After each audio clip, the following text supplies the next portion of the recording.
This is St. Jacobi. So this church was begun in the early 1200s and was built on top of remains of an older church.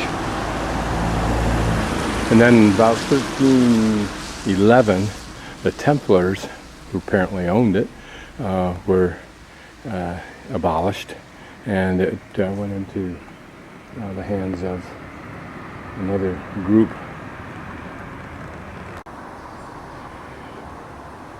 From the size of these small windows, it must have been a dark place.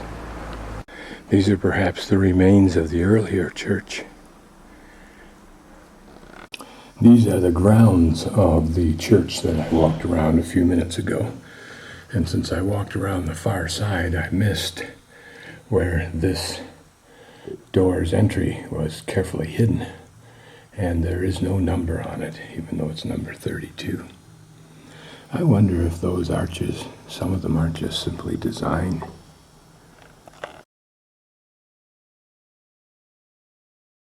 Okay, this is a 3-person dorm. How many people will be here, who knows? But it's $27 a night, which is a good deal compared to what everybody else in this city is now paying. And here's a bathroom with a shower. It's interesting because all of the work in here is new. New tile, new fittings, new lights. All the electrical is very, very modern. All the door fittings. So they did a very smart thing. They started off doing it perfectly. Simply but perfectly. And now it can go on forever. I'm walking up the street now from my monasterio. Those are the towers.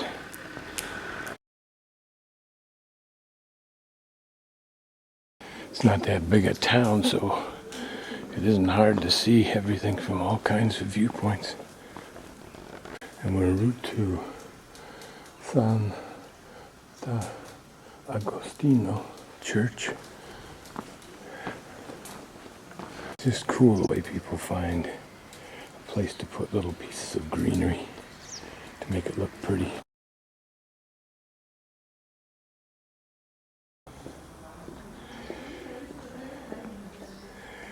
These are very old churches, just from their obviously simple style. The prettiest thing about this church is what might have been the original stained glass, I don't know, it's probably not what's in there now, but it was the design in the stonework around what's called the rose window. And then the tympanum has a little bit of design, but again it looks as though something would have been in there a little bit more elegant than what's there now. I'm just entering the square, so I'll just pan around. Presumably that's another one of the wells or cisterns. And the cisterns are created by a system that from antiquity drained water off of the rooftops and dumped it into the cistern. This is an interesting bit of signage. I stopped because it looks Polish or something along that line.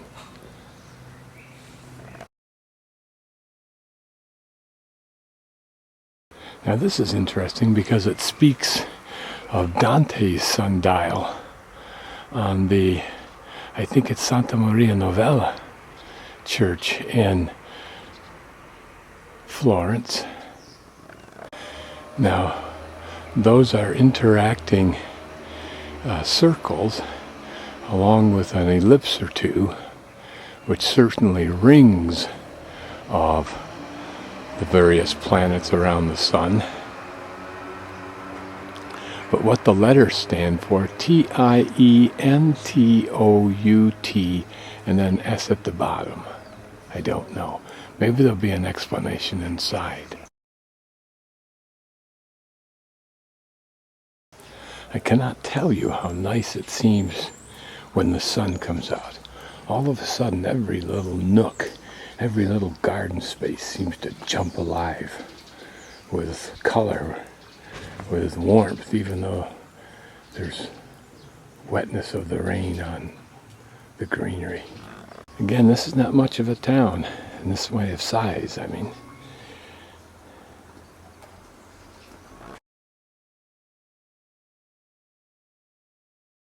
These towers, of which there I think used to be either 40 or 60, I think there's now 14. Their purpose was that when they were being attacked, and the city was actually, had been well attacked and was now being sacked apparently, they would seek refuge in these towers.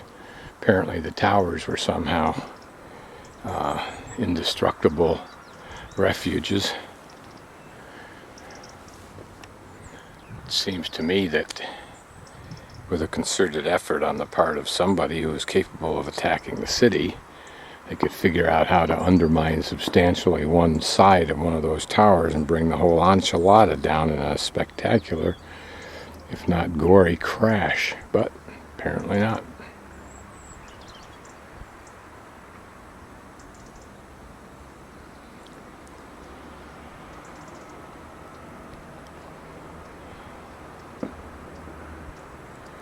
One of these we can climb to, and so I'll try and do that tomorrow. I'll have the whole day to mess around.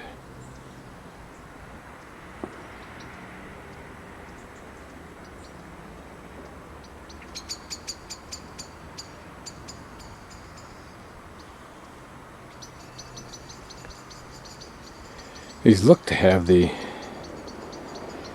imagery of churches. I wonder if they made them, at least these few that we've looked at, into chapels. Here's a close look at one of those defensive portals. Narrow on the outside, but giving a field of view for the weapon from the inside. At what point in the history of this place and of armaments were these niches built? I don't know. But this wall here should give us a look down this side wall, which it does. And here it looks like the two sets of walls converged. So where the walls come together beneath that area I was standing on earlier was another kind of enclosed area where you could get at least 4 little windows for shooting out of. That's where I was standing early on and just poked the camera into the space in between where the walls meet. There's the wall that enclosed that area I was in a few moments ago, and this is the wall that connects these 2 rings of walls.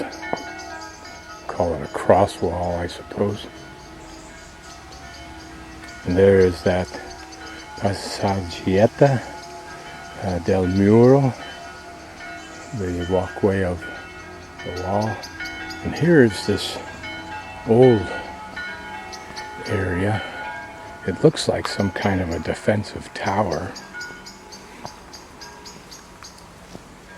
But what all was involved here, I don't know. This looks like 2 walls coming together. Those look like grottos. Yeah, they don't go any farther, so I don't know if this was some kind of a church or something built into the wall, and above it were a defensive tower. Quite possible it was simply just another tower, and that these were partially living quarters down below for the defending trapped family. What we don't know from this look here is how much more of this structure existed. This looks like the beginning of an arch that way. How many evolutions of construction, layers of history this represents, I don't know. A little bit of art to brighten up this alcove on the stairway.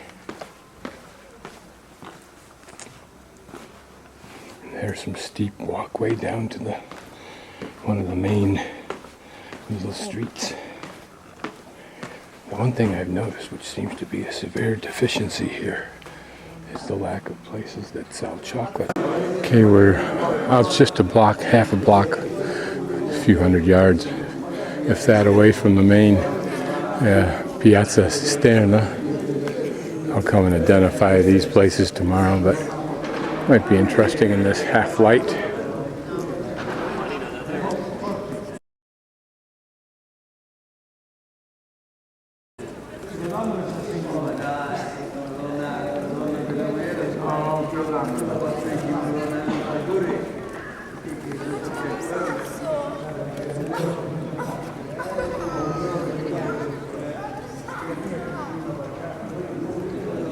He thinks it's time for chocolate and gelato, if I can find some.